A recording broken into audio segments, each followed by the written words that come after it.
Well, James Lawley and Penny Tompkins have done some very, very interesting work. They're members of the NLP community, and what they did, they took a therapist, a man called David Groves, an absolutely superb therapist, and they spent some time applying NLP modelling processes to model out some of the key patterns that David used in his work in what's known as clean language and symbolic modelling, and they built a model, and that's what they've done. Now, it's a very interesting model in that they're working with an individual's personal metaphors. These are the metaphors that inform how a person attends to the world, how they behave, what they believe, and as such, it's a very nice way. These metaphors are usually operating outside of consciousness. It's a very nice way into the working of the unconscious mind, and through this work, people can make significant changes in their behaviour and how they operate in the world. So it's a wonderful opportunity. Clean language it's called clean because it's a process model. It's a way of asking questions where the client responds with their own metaphors and content. So it's a way of working with a client without the risk of the therapist or the coach imposing their content or their interpretations on the client. So it's a way of working with the client's material, and it's really a process approach to working. So it's a very, very nice model, and it's an alternative model that can be used in neurolinguistic programming to assist people to create changes.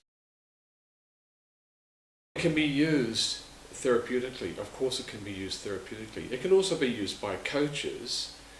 Now, of course, my perception of it is that it's also a great benefit for personal development. So for people who want to explore their own metaphors, the deep metaphors that shape their lives and their behaviour, it's an opportunity for people to discover and uncover things about themselves and to adjust things and make changes to themselves through these processes. So really it's a great personal development tool.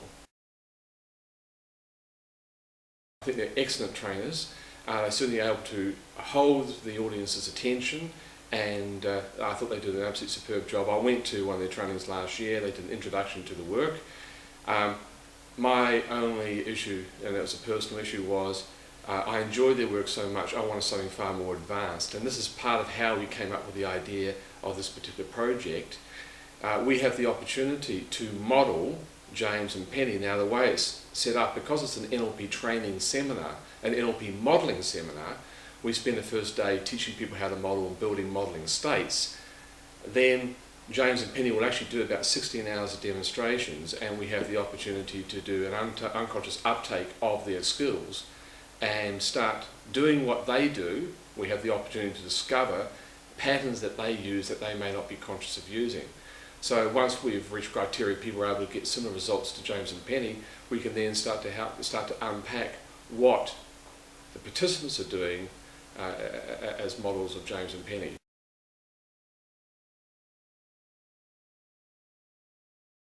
Well, the graduate certificate in neurolinguistic programming is a formal postgraduate qualification. Now, we have a unit of study in the graduate certificate on advanced NLP modelling.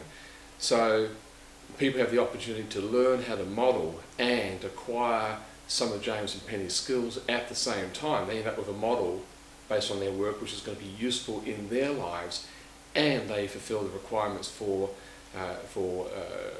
getting a statement of attainment, getting a unit of study in the graduate certificate of neurolinguistic programming. So it's a great opportunity for people.